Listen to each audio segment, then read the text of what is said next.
I've started eating some really weird stuff. Some of it is pretty normal, like what you would see at restaurants and stuff, but some of it's pretty weird. So I really feel it on my heart to start documenting what I eat, as well as exercise, other things like that, because I really think it could benefit a lot of people. A couple of years ago, I made a YouTube cooking channel kind of thing, just messing around, and I never thought I would actually do something like that, but that's totally going to be what this is in a sense, with kind of a twist on it. I don't really know. I've kind of got like a little bit of a vision, but as far as like what it will turn into, I don't know. Today I've got some round steak. I ate the other half of it raw. And then, what's this? This is a chuck steak. I ate the other half of that raw also. And someone was making popcorn last night when I was at work, and I was like, man, I'm really craving some cooked meat. So I'm gonna do something with this. I don't know exactly what. I will basically just put the camera on it and show you guys what I do to it, let you know how it tastes. Alright, here's the pan. I just had the steaks in there, so like there's still some fat in there and stuff. I got this lard from a place, and I got a ton of dye on my fingers right now. I was tie-dyeing yesterday, so don't mind that. It almost looks like I just got done killing something, but it's not from that. So anyways, I got this lard here. I'm gonna take some of that and put it in here, and we're just gonna get a little concoction going. This is something that I've done with pork steaks. I haven't done this with beef steaks before. So we've got the lard in there, right? I'm gonna move that over to here. Just moved into this place. I've mostly cooked with gas before. I haven't really cooked with electric. So this is gonna be kind of weird. I don't really know how it's gonna go. Yeah. Alright, so that's melting down. I got some garlic powder here, got it from the dollar store for $1. If you want to get spices really cheap, do that. I'm just going to put some of that in there. And then for the other one, I don't know, I just got like a whole bunch of spices. This one says something complete seasoning. There's an onion in the front, so I think that's going to be a good deal. We'll just throw some of that in there too. And we're going to do some soy sauce also.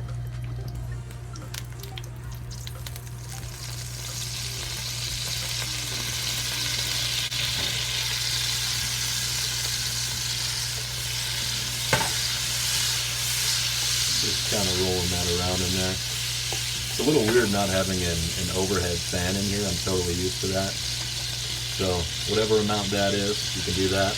Again, got that at the dollar store for $1. Crazy good deal. I'm gonna move that over for a second. Alright, so we got this little like concoction in here, right? So what we're gonna do now that we got this thing made up, it smells really good. If you're following me and at this point it doesn't smell good, you messed up, dude.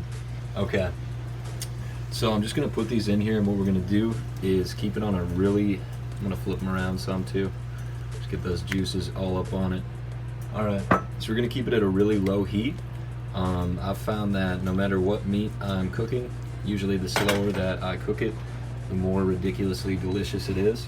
So again, this is an electric stove. Got that thing way down there on low. And I don't have all the professional cooking equipment, so I just got this plate. I'm gonna stick that over the top, just like this. And that's just gonna help it kind of steam up in there and seal in some of the juices, hopefully. We're gonna bring that up to a 2 and just let that sit for a bit. This right here, this is like, it's on a 3 right now on the electric stove. Obviously everyone's gonna be a little bit different, but this is ideal. The way this looks right now, cook it really slow. You can cook it faster, but I've found it tastes so much better cooking steaks this way.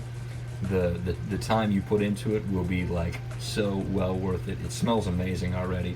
After eating so much raw meat over the past couple weeks, I just want to eat it now, but I'm gonna wait.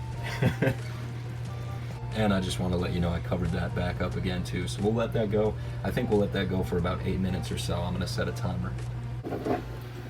Alright, now while that's cooking, we're going to do a little bit of fermented beef liver and some fermented beef fat, so beef suet for a snack. Seems really weird, right? So basically I took some beef liver, put it in a jar, sealed it up, took some beef fat, put it in a jar and sealed it up, and I let that sit out on the counter for about 10 days. And then I moved it into the fridge after that. You check it every 3 days to air it out. Basically, you open it up for a little bit, let it air out, swirl everything around, kind of stir it up, and then it's good to go for another 3 days. And you just want to do that to, and I don't know that everybody does that. I think everybody kind of does it different. I'm pretty new to the fermented meat situation.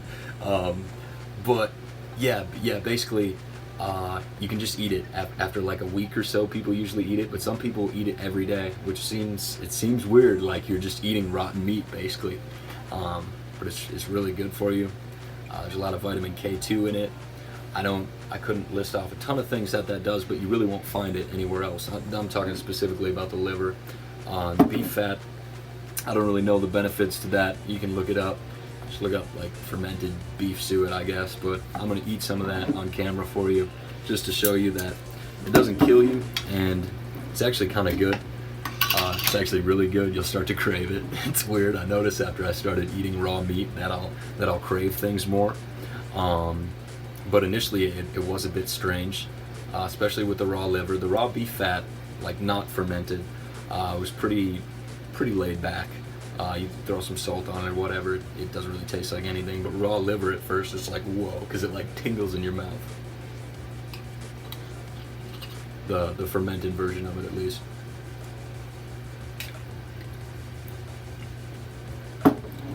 So, 3-week-old rotten liver. I really like Sour Patch Kids. Kind of reminds me of Sour Patch Kids. Really, like you get that like sour taste in your mouth and it kind of tingles in there. And I noticed with this, the smell at first was really bad, but now like it actually smells pretty okay. This one though, stinks. Stinks really bad. I'll try a little bit of this one. It actually tastes good though. And with this one, I noticed it's weird. You can feel it in your nose. So like I used to be a drug addict for like 7 years, snorted a lot of stuff, and raw beef suet, fermented like this, when you take a bite, it goes like you can feel a poof in your nose. It's kind of weird. So I'll eat some of this.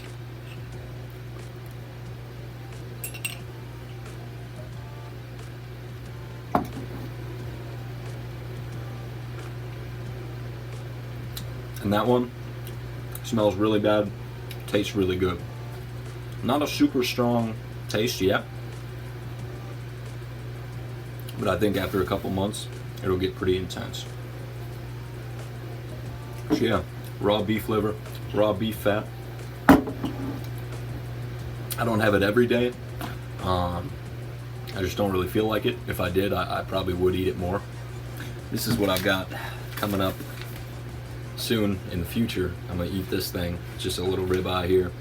I'll probably eat it raw because like after eating a couple different kinds of raw steaks, the ones that I really like would be the ribeye and then the chuck steaks also.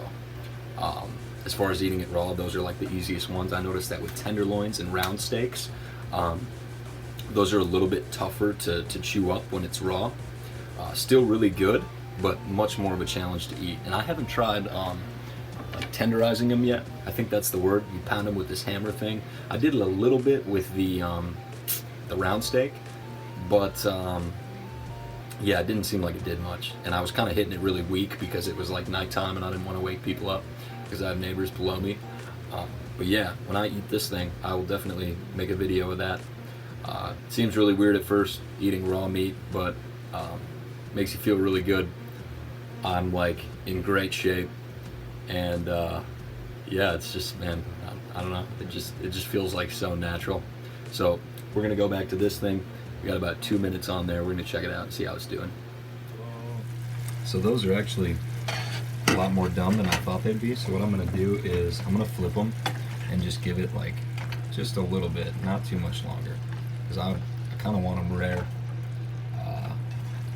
a little bit, and it smells crazy good, you guys. Like cooking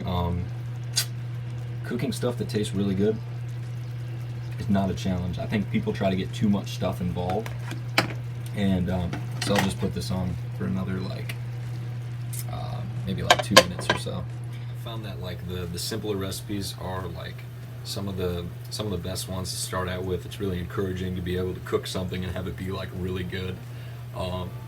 So like with this, I mean, we did the steaks. We threw in some lard. You could use butter, you could use ghee, you could use whatever you want there. We threw in just a couple different seasonings that look good, some garlic powder, some of this onion powder stuff, and then some soy sauce. Really inexpensive. This was probably maybe like an $8 meal right here. Just the meat, the seasonings. Actually less than that. I think it was less. It'd be like a $7 meal somewhere in there.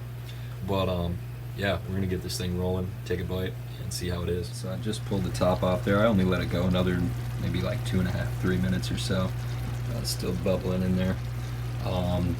Yeah, oh yeah, I do remember which one. I was gonna say I don't remember which steak is which, but this one here is the be the round steak, and this one back here is the chuck steak. So we'll kind of compare them and see how they taste. So been craving this cooked steak since like actually really not that long, maybe like yesterday, but we'll show you how it looks here. Probably looks like it's missing some items to some people. We're just gonna eat this meat and let you know how it goes. All right, first up we have got the round steak here, and this looks like it's pretty well done. There's like a little bit of pink in there, but for the most part it's well done. I would have done them a little bit more raw. I just wasn't paying that good of attention.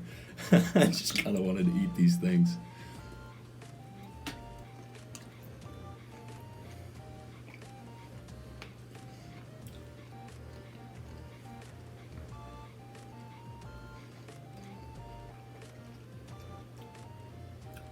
That's really good. I'm gonna do a little bit more salt on there. So next we're gonna go on to the what's it called? Chuck steak. This one I think is gonna be even better. It just looks really tender.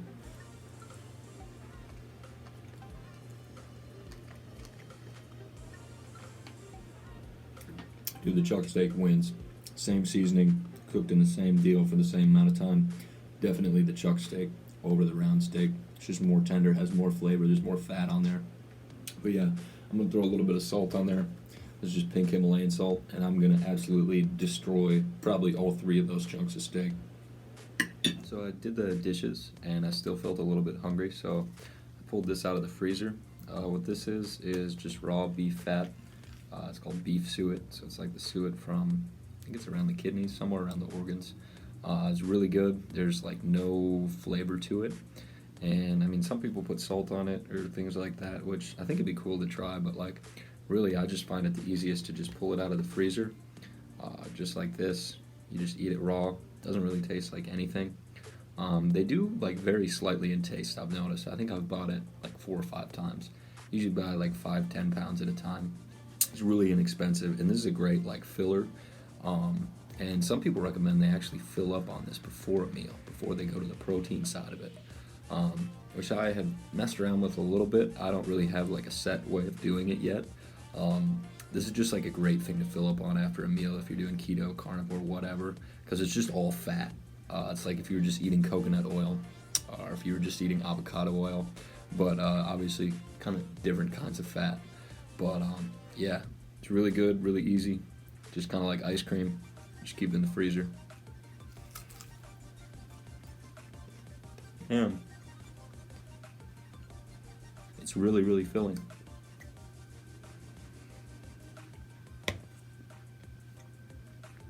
Something that happens a lot of times when people eat a lot of carbohydrates is they get hungry like an hour after the meal.